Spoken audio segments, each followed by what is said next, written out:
Oke. Auzubillahi Bismillahirrahmanirrahim. Assalamualaikum warahmatullahi wabarakatuh. Alhamdulillahirrahmanirrahim. Pertama sekali marilah kita mengucapkan puji dan syukur kehadirat Allah Subhanahu wa taala yang mana karena melalui nikmat dan rahmatnya lah saya dapat memberikan presentasi terkait dengan tugas dari mata kuliah transformasi digital yang akan membahas mengenai kasus bisnis dan sisi interaktif yang diambil dari bab 4 mengenai masalah etis dan sosial dalam sistem informasi. Perkenalkan, saya adalah Adi Putra Janata SPD, kemudian dari Prodi Pendidikan Teknologi dan Kejuruan Program Pascasarjana Universitas Negeri Yogyakarta. Dengan dosen pengampu pada mata kuliah, yaitu Dr. Priyanto MKom. Sebelumnya saya mohon maaf kepada semua audiens apabila terdengar suara sumbang, suara kokok ayam, dan sebagainya. Karena kondisi untuk presentasi saat ini sangat sulit untuk mencari suasana yang betul-betul hampa dan tenang begitu ya. Untuk itu saya mohon maaf sebelumnya. Baik, kita lanjut ke dalam bab pembahasan.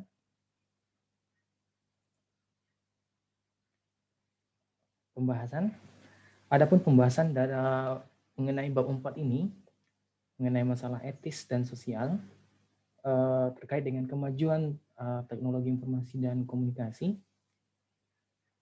Yang pertama bahasannya adalah mengenai apakah mobil menjadi kakak transportasi beroda. Kakak transportasi beroda ini kosakatanya bermakna bahwasanya di antara semua transportasi beroda, mobil menjadi transportasi yang paling terdepan gitu, paling maju. Maka disebut kakak begitu ya. Bahasanya yang digunakan dalam buku tersebut. Kemudian untuk penjelasan singkatnya, mobil saat ini telah menjadi pos pendengaran yang canggih di atas roda. Jadi mobil ini tidak hanya sekedar menjadi alat transportasi saja begitu. Sudah lebih dari sekedar alat transportasi. Nah, gimana nanti ke depannya, nanti kita coba bahas sedikit. Kemudian yang kedua, akankah otomasi membunuh pekerjaan? Membunuh di sini maksudnya menghilangkan ya, menghilangkan pekerjaan. Di mana menurut peneliti, 87% pekerjaan manufaktur telah hilang antara tahun 2000 hingga 2010. Sesama yang kita ketahui bahwasanya otomasi merupakan bagian dari revolusi industri 3.0 gitu ya. Jadi dari tahun 2000 hingga 2010 itu otomasi masih dalam tahap revolusi industri 3.0 dan telah menghilangkan banyak pekerjaan. Kita nanti coba bahas sedikit. Nah, kita beri gambaran sementara jika revolusi industri 3.0 sampai tahun 2010 saja sudah menghilangkan banyak pekerjaan, bagaimana dengan kiranya revolusi industri 4.0 yang berbasiskan Internet of Things, maka pastinya lebih banyak pekerjaan yang hilang begitu. Karena tahun 2011 itu kan revolusi industri 4.0 sudah mulai masuk begitu. Next kita akan bahas selanjutnya. Kemudian yang ketiga mengenai bahasannya adalah seberapa berbahayanya ponsel cerdas. Ponsel cerdas atau smartphone mungkin bagi kita yang punya adik, punya anak begitu ya, sudah betul dapat merasakan begitu dampak negatifnya begitu ya. Di samping dampak positif yang ada pada ponsel cerdas tersebut, ada begitu banyak dampak negatifnya. Nah, beberapa di antaranya di sini saya tuliskan, contohnya adalah kecanduan ponsel pada anak-anak dan gangguan konsentrasi dalam belajar. Next, kita akan lebih bahas selanjutnya. Next, yang keempat adalah mengenai bahasan tentang Facebook. Di mana privasi Facebook itu, kita sebagai pengguna ya, pengguna Facebook atau usernya, maka banyak data kita yang tersimpan di media sosial tersebut. Data kita itu, Facebook itu kan seperti yang saya tuliskan di sana, Facebook mengawasi apa yang kita lakukan, kemudian menjual informasi kita, dan tentang teman kita yang juga menggunakan Facebook, untuk selanjutnya dijual kepada pengiklan begitu ya. Nah, di sini ada privasi kita, data-data kita dijual oleh Facebook gitu. Tidak hanya Facebook, juga ada Instagram, ada WhatsApp gitu. Karena Facebook dan Instagram itu merupakan bagian dari Facebook Group gitu. Kita akan bahas lebih lanjut nanti. Nah, keempat bahasan inilah yang coba kita yang berada di bab 4 tersebut mengenai masalah etis dan sosial. Dari keempat bahasan inilah akan memunculkan berbagai dilema nantinya. Gitu. Apa saja? Yuk kita bahas dulu. Yang pertama adalah apakah mobil menjadi kakak transportasi beroda? Mobil saat ini telah menjadi pendengaran yang canggih di atas roda. Pendengaran yang canggih. Pos pendengaran yang canggih itu maksudnya adalah mobil itu dapat mendengarkan apapun yang kita lakukan di dalam mobil tersebut. Nah, ini salah satu keempat kemampuan mobil saat ini yang sudah ada. Di antaranya adalah mobil yang terbaru ya, keluaran terbaru. Itu bisa melacak panggilan telepon dan teks begitu. Jadi SMS masuk dan panggilan masuk itu bisa dilacak oleh mobil begitu. Melalui dashboard mobil tersebut. Kemudian mobil juga dapat merekam stasiun radio yang kita dengarkan. Jadi kalau radio saja itu kan udah biasa ya. Udah biasa di mobil. Tapi kalau seandainya merekam stasiun radio yang kita putar, ini baru teknologinya begitu ya. Kemudian mobil juga dapat memantau kecepatan Anda ketika mengemudi. Kemudian tindakan pengereman dan bahkan membedakan ketika Anda melanggar batas kecepatan seringkali tanpa pengetahuan Anda. Artinya apa? Saat kita melewati batas kecepatan yang ditetapkan oleh rambu-rambu lalu lintas, maka mobil dapat mengetahuinya. Gitu. Sedangkan kita saja tidak tahu, mobil bisa tahu. Gitu ya. Begitu saking canggihnya mobil ini. Nah, yang terbaru menurut firma riset Gartner Inc., 98% mobil baru yang dijual di Amerika Serikat dan Eropa akan saling terhubung pada tahun 2021 melalui koneksi internet. Jadi satu mobil dengan mobil yang lainnya akan saling terhubung begitu. Itu saking canggihnya nantinya yang akan dikeluarkan pada tahun 2021. Next. Nah, ini dia. Melalui sebanyak kecanggihan mobil tersebut sejak tahun 2014, setiap mobil baru di Amerika Serikat dilengkapi dengan perekam data peristiwa atau event data recorder yang disingkat menjadi EDR. EDR ini terpasang di dashboard mobil ya, seperti yang kita lihat ini contoh mobilnya ya. Nah, EDR ini dapat menyimpan lebih dari selusin titik data, diantaranya adalah pertama EDR ini dapat menyimpan data kecepatan kendaraan. Jadi berapapun kecepatan yang kita pakai dalam saat mengendarai mobil, EDR dapat mencatat semuanya begitu, kecepatan tersebut. Kemudian juga dapat mencatat penggunaan sabuk pengaman. Ini pengemudinya pakai sabuk atau enggak, EDR bisa mengetahui begitu. Mencatat dan merekam semua aktivitas kita di atas mobil. Kemudian aktivasi pengereman gitu. Apakah pengereman ini kita tekan remnya atau tidak gitu, kita injak atau enggak, dia bisa tahu begitu. Akan terekam nanti di EDR tersebut. Data EDR tersedia untuk semua pembuat mobil serta jadi EDR ini mengenai data-data yang ada tadi itu tersedia untuk yang pertama itu adalah perusahaan asuransi dan pembuat mobil. Nah, fungsinya apa? Fungsinya adalah untuk menetapkan tanggung jawab atas kecelakaan atau mendeteksi penipuan. Jadi kan sering kita lihat ya, kalau orang yang mendaftarkan asuransi, kalau sudah kepepet gitu kan ya, mereka biasanya ya ada niatan jahat untuk melakukan penipuan gitu. Mobilnya dirusak sendiri gitu ya, ditabrakkan misalnya gitu. Kemudian dilapor ke asuransi untuk mendapatkan biaya perbaikan. Nah, EDR ini dapat membantu perusahaan asuransi dan pembuat mobil apakah terjadi penipuan sama si perusahaan asuransi ini. Nanti dia cek EDR-nya, kalau benar ternyata data-data yang ada pada mobil tersebut tidak sesuai dengan kronologis yang diceritakan oleh si pengemudi, maka nanti asuransinya nggak cair gitu kan. Di satu sisi, si pembuat mobil, data-data EDR ini dapat berfungsi untuk meningkatkan kualitas mobil tersebut begitu. Berbagai fasilitas nantinya yang akan coba diciptakannya untuk lebih maju dan teknologi yang lebih canggih. Nah, di sini saya tuliskan, coba kita lihat, ini penggunaan EDR diamanatkan oleh pemerintahan Amerika Serikat. Ini EDR ini memang telah dimasukkan ke dalam undang-undang oleh pemerintahan Amerika Serikat, sedangkan, ini ya, jadi ada dua ya. Yang pertama itu EDR, Event Data Recorder, kemudian ada beberapa software lainnya yang penggunaannya tidak diamanatkan oleh pemerintahan Amerika Serikat. Jadi pemerintah Amerika Serikat tidak memberikan aturan yang jelas gitu penggunaan software yang lain ini. Kenapa? Kenapa software ini nantinya akan dapat mengumpulkan berbagai banyak data begitu kan ya. Nah, ini tidak diatur oleh pemerintah. Nah, kita lihat ya, seperti apa sih penggunaan software yang ada di mobil tersebut. Nah, perangkat lunak pada mobil, software ya, perangkat lunak. Perangkat lunak pada mobil menggunakan banyak sensor, sistem diagnostik, kemudian sistem navigasi di dashboard, dan koneksi seluler.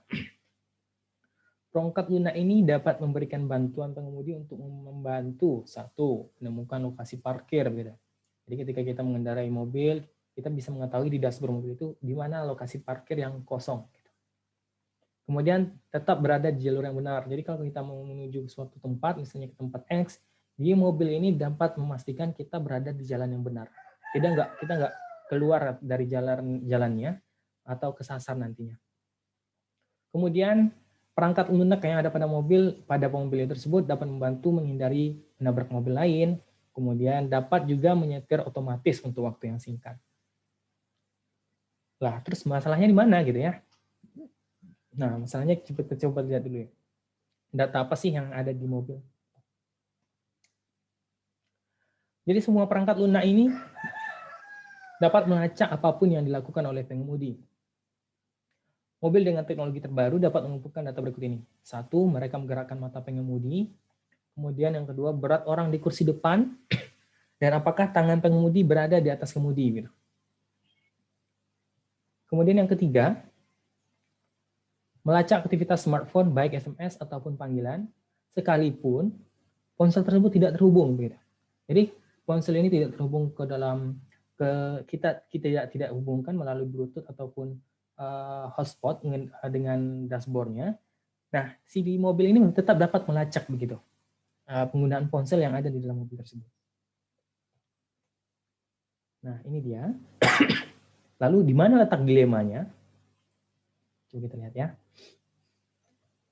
Ini pembuat mobil, ini produsen mobil berpendapat bahwa data semua yang sangat berharga itu, data tersebut sangat berharga untuk meningkatkan kinerja kendaraan dan keselamatan kendaraan dan segera akan mengurangi kecelakaan lalu lintas dan kematian. Ini menurut produsen mobil. Tetapi menurut para ahli privasi percaya bahwa praktik tersebut berbahaya. Kenapa berbahaya? Karena, nah ini berdasarkan apa yang dijelaskan dalam buku tersebut, saat suatu mobil itu berhenti di tempat rumah sakit, tempat konsultasi psikologi, tempat beli minuman, maka data-data tersebut dapat tercatat di mobil. Ketika data-data tersebut dapat diakses oleh produsen mobil, maka si produsen mobil ini dapat mengetahui kecenderungan pengemudi tersebut. Apakah dia memiliki kecenderungan minumnya bagaimana, tempat dia mengakses tempat konsultasinya gimana, berapa jam dia mengemudi sehari, di mana saja dia berhenti, begitu. Maka tidak sekiranya jika dia mengetahui bahwasanya contohnya adalah tempat konsultasi psikologi tadi mengenai kelainan mental misalnya, begitu kan ya, si produsen mobil ini dapat mengetahui data tersebut, gitu, bahwasanya si pengemudi ini memiliki gangguan mental sehingga dia perlu mendatangi konsultasi psikologis dan kejiwaan begitu. Maka tidak ada satupun orang yang ingin data ini diketahui oleh orang lain begitu ya, kecuali bagian medis ya. Nah, namun kalau orang produsen mobil dan juga bisa jika nanti kalau kita menghitung bahayanya jika data ini dijual, maka orang lain dapat mengetahui begitu ya. Maka ini dianggap oleh para ahli privasi sebagai praktik yang berbahaya begitu. Tidak seharusnya data-data seperti itu dikumpulkan oleh perusahaan mobil seperti itu. Next, yang kedua. Nah, kita masuk ke dalam pembahasan kedua, yaitu tentang akankah otomasi membunuh pekerjaan? Ini gambaran otomasi ya. Yang sebelumnya itu packing ini biasanya dilakukan oleh manusia secara manual gitu kan ya, oleh pekerja. Ini dapat digantikan oleh mesin begitu. Oke. Ini dia menurut studi oleh Pusat Penelitian Bisnis dan Ekonomi di Ball State University, sekitar 87% pekerjaan manufaktur hilang antara tahun 2000 hingga 2010 yang berasal dari pabrik yang menjadi lebih efisien melalui otomasi dan teknologi yang lebih baik. Ya, otomatisasi ini telah menghilangkan banyak pekerjaan, sebanyak 87% di bagian pabrik, begitu ya. Perlu kita ketahui bahwasanya pekerja itu biasanya kalau di Amerika Serikat ya, termasuk juga di Indonesia, bisa kita pakai ini. Ada dua tipe pekerja.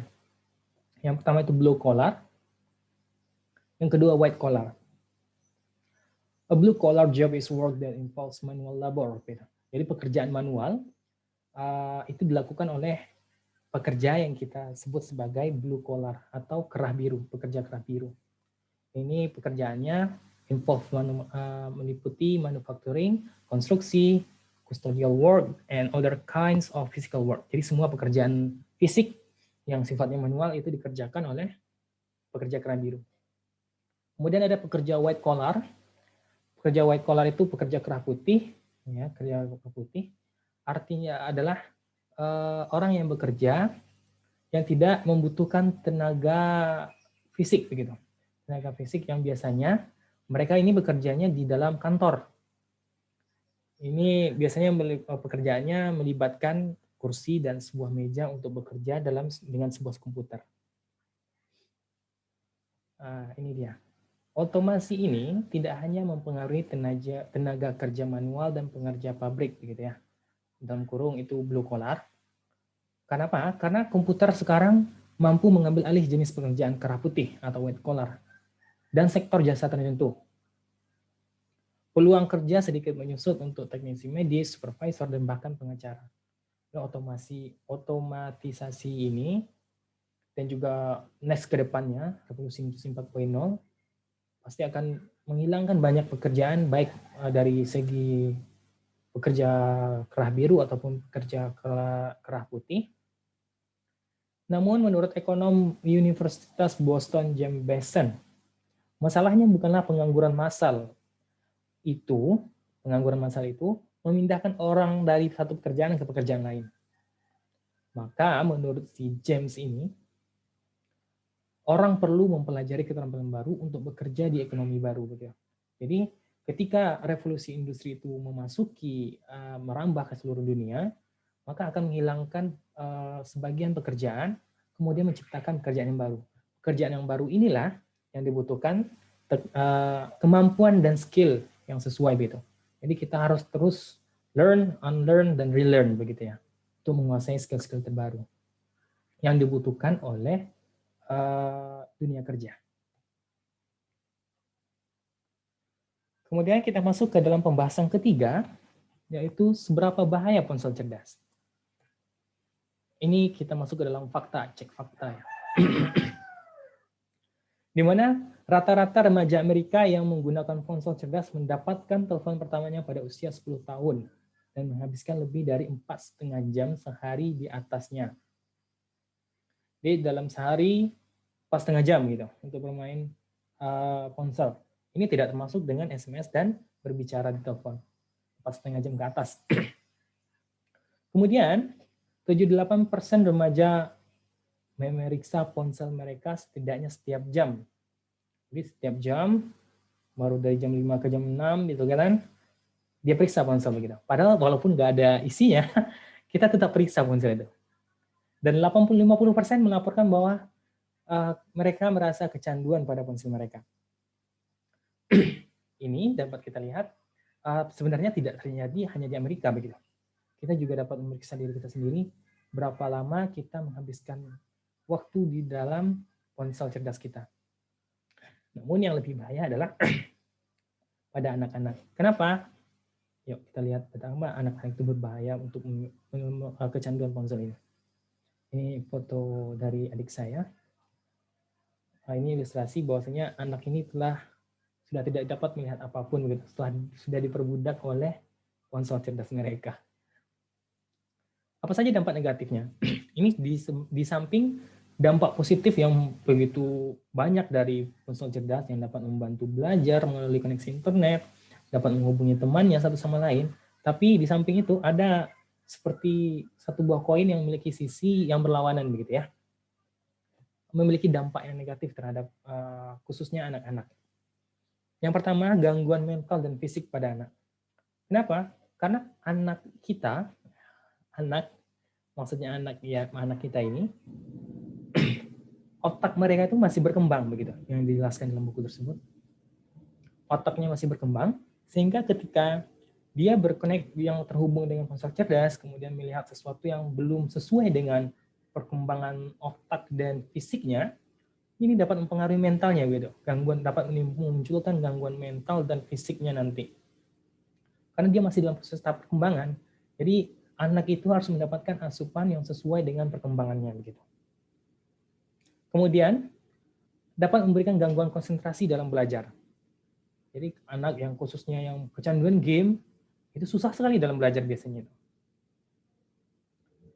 Karena mereka baru mau buka buku tapi udah kebayang game begitu ya. Kemudian next yang ketiga, ponsel cerdas ini dapat memberikan depresi dan bahkan bunuh diri. Jadi anak-anak yang terhubung ke dalam media sosial di ponsel cerdas mereka, ini ada yang disebut dengan cyberbullying. Kalau dahulu itu bullying itu melalui fisik dan kekerasan fisik begitu ya, maka dengan adanya ponsel cerdas ini muncul cyberbullying, di mana bullying ini dapat dilakukan melalui kata-kata kasar, hinaan, cacian dan makian begitu ya, pelecehan begitu melalui dunia maya, sehingga hal ini dapat memberikan depresi pada anak dan dapat menyebabkan bunuh diri pada anak ini. Itu saking bahayanya. Kemudian merusak keterampilan dalam berhubungan sosial.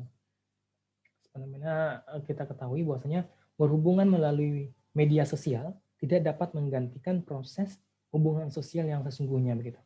Bagaimana kita bertemu, menyapa orang lain dengan benar, postur tubuh kita bagaimana ketika berbicara dengan orang lain, maka kontak fisik kita dengan seseorang ketika berhadapan melalui hubungan sosial secara langsung tidak dapat digantikan oleh media sosial seperti itu. Itu ya salah satu, itu bahayanya begitu. Bahaya ponsel cerdas. Next, kita masuk ke bahasan yang terakhir, yaitu mengenai privasi Facebook, hidup Anda untuk dijual. Bagaimana maksudnya? Di sini Facebook membanggakan bahwa gratis untuk bergabung dan akan selalu begitu. Jadi Facebook bilang dia itu gratis dan akan selalu begitu. Jadi dari mana Facebook menghasilkan uang untuk memberikan layanan kepada 2,1 miliar user atau penggunanya di seluruh dunia? Jawabannya adalah advertising atau iklan begitu. Jadi Facebook ini menyediakan iklan dari berbagai pengiklan untuk ditampilkan di Facebook, dan kita user yang melihat iklan tersebut melalui media sosial seperti Facebook dan Facebook Group yang lainnya, itu maka uang akan terus mengalir ke Facebook begitu. Nah, salah satu data yang ada di Facebook ini data kita akan masuk ke dalam Facebook, dan data ini dapat diakses berbagai pihak ketiga. Ini sebagai contohnya pada tahun 2016, pada saat pemilu di Amerika Serikat, 87 juta pengguna Facebook informasi pribadinya diambil oleh Badan Intelijen Rusia dan digunakan oleh Cambridge Analytica untuk menargetkan iklan politik. Jadi 87 juta pengguna Facebook ini informasinya diambil oleh Badan Intelijen Rusia, kemudian diserahkan kepada Cambridge Analytica untuk diakses dan untuk menargetkan iklan politik. Contohnya orang-orang yang terlibat mengenai pandangan yang berbeda terhadap agama, ras, begitu. Maka mereka akan menjadi sasaran untuk iklan politik. Sehingga pada tahun 2016 itu sangat banyak hoax yang beredar begitu. Nah, di sini Facebook pun sama terkejutnya begitu. Bahwasanya 80 juta data informasi pribadi telah diambil begitu. Sama terkejutnya dengan 87 juta orang ini. Ini menandakan bahwasanya lemahnya keamanan atau pengendalian privasi di Facebook begitu. Namun hal ini sudah usai dan Cambridge Analytica ditutup dan dinyatakan bersalah begitu. Selanjutnya, emang data apa aja sih yang masuk ke dalam Facebook begitu ya? Data biasanya yang pertama itu adalah data dasar, itu nama, tanggal lahir, email, nomor telepon, dan jenis kelamin. Dan di samping itu ada data lainnya, yaitu aktivitas selama di Facebook. Mulai dari apa saja yang kita post di Facebook, apa saja yang kita sukai, apa saja yang kita bagikan, share gitu kan, apa saja yang kita klik, iklan-iklan yang kita klik itu, maka akan tercatat gitu. Mulai sesi penggunaan, berapa lama kita melihat suatu postingan, itu akan tercatat di Facebook. Kemudian data percakapan kita, alamat IP ini dapat mengetahui di mana posisi kita sekarang begitu ya. Alamat IP ini seperti nomor khusus yang ada pada device kita atau komputer kita. Kemudian ada pengenalan wajah gitu. Facebook dapat mengenali wajah seperti yang kita ketahui kalau teman kita memasukkan foto yang ternyata foto tersebut ada wajah kita, maka akan ada saran tag yang dimunculkan gitu ya. Saran tag maksudnya ya. Next, kemudian jaringan pertemanan kita itu bisa diambil juga, data dikumpul di Facebook dan dapat diakses oleh berbagai pihak ketiga. Kemudian data pribadi yang ada di profil, seperti contohnya sekolah di mana, tinggal di mana sekarang, kemudian berhubungan berpacaran dengan siapa atau menikah dengan siapa. Semua data tersebut dikumpul di Facebook. Jadi data-data ini akan dimanfaatkan oleh Facebook untuk memberikan iklan-iklan yang relevan. Contohnya nih, saya misalnya, saya membagikan foto kucing begitu ya. Kemudian saya menyukai posting-postingan yang terkait dengan kucing. Kemudian saya membagikan video-video lucu tentang kucing. Saya share begitu ya. Maka nanti data tersebut akan diolah oleh artificial intelligence begitu. Kecerdasan buatan. Selama ini kan kalau kita membayangkan kecerdasan buatan itu hanyalah bagian dari robot begitu ya. Padahal enggak. Di Facebook itu terdapat machine learning atau artificial intelligence, kecerdasan buatan yang dapat belajar sendiri begitu tentang untuk memberikan rekomendasi atau yang relevan terkait dengan aktivitas kita. Seperti yang saya jelaskan tadi, saya kan membagikan hal-hal yang terkait dengan kucing. Maka semua data saya yang membagikan tentang kucing tadi akan memunculkan iklan yang relevan. Seperti apa? Contohnya adalah iklan makanan kucing, iklan kandang kucing begitu. Atau iklan yang terkait dengan dokter atau dokter hewan begitu. Begitu cara artificial intelligence yang ada di Facebook untuk memberikan iklan-iklan yang relevan gitu dengan memanfaatkan aktivitas kita selama di Facebook. Apakah itu berbahaya? Itu belum seberapa berbahaya begitu ya. Yang paling berbahaya adalah kita masuk selanjutnya, ini dia yang paling berbahaya, yaitu adalah manipulasi. Nah, ini saya dapatkan informasinya melalui sebuah film yang berjudul The Social Dilemma. Ini merupakan film dokumenter yang dirilis oleh Netflix. Mungkin Bapak Ibu atau teman-teman semua dapat melihat film ini. Film ini sangat bagus menurut saya, karena film dokumenter ini diberikan oleh orang-orang yang sudah terlibat aktif begitu ya. Orang-orang yang sudah bekerja puluhan tahun di Facebook dan juga media sosial lainnya. Nah, bagaimana masalahnya manipulasi ini? Jadi begini nih, untuk mempertahankan penggunanya selama mungkin tetap aktif di Facebook, jadi kan untuk memberikan iklan masuk ke dalam Facebook itu pengguna itu harus aktif kan di Facebook ya, harus aktif di Facebook. Kemudian Facebook menyediakan kecerdasan buatan yang dapat memberikan konten yang relevan dengan apa yang kita menaruh minat terhadapnya. Seperti yang saya jelaskan tadi, misalnya kucing. Maka ketika saya melakukan scroll ke bawah di Facebook tersebut, hal-hal yang terkait dengan postingan terkait dengan hewan seperti kucing itu akan diberikan oleh Facebook gitu ya pada postingan selanjutnya. Barulah nanti misalnya 3 kali scroll saya menemukan postingan tentang kucing, masuk satu iklan gitu ya. Masuk satu iklan. Ketika saya bertahan melihat iklan tersebut, maka akan menghasilkan uang untuk Facebook. Ketika saya scroll lagi ke bawah, maka Facebook ini harus mempertahankan saya untuk selama mungkin berada di Facebook begitu. Bagaimanapun caranya begitu ya, mereka akan berikan lagi konten-konten yang relevan dengan apa yang saya menaruh minat terhadapnya. Nanti dia berikan misalnya kucing-kucing yang video kucing yang melakukan kegiatan yang lucu misalnya begitu ya, atau seorang majikan yang memberikan tips untuk memberikan makan kucing ini seperti ini begitu, akan diberikan konten-konten serupa begitu, sehingga masuk lagi iklan begitu. Nah, di sini kita telah dimanipulasi begitu oleh kecerdasan buatan yang ada di Facebook. Jadi ibaratnya ini kita sebagai pengguna ini seperti ini, seperti boneka voodoo begitu ya di depan gadget itu. Jadi ada beberapa banyak konten ini ditawarkan oleh mesin artificial intelligence tersebut. Ketika ditawarkan,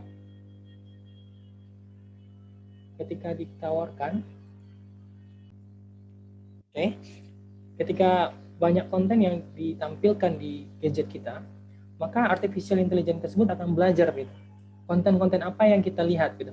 Setiap postingan yang kita lihat itu, maka artificial intelligence itu akan mencatat berapa lama waktu yang kita pertahankan untuk melihat satu postingan. Apabila kita langsung skip gitu, maka konten tersebut dianggap tidak relevan gitu, maka langsung dihilangkan dari tipe konten tersebut. Maka akan diberikan konten-konten yang lebih relevan dengan apa yang kita semakin lama melihat konten tersebut.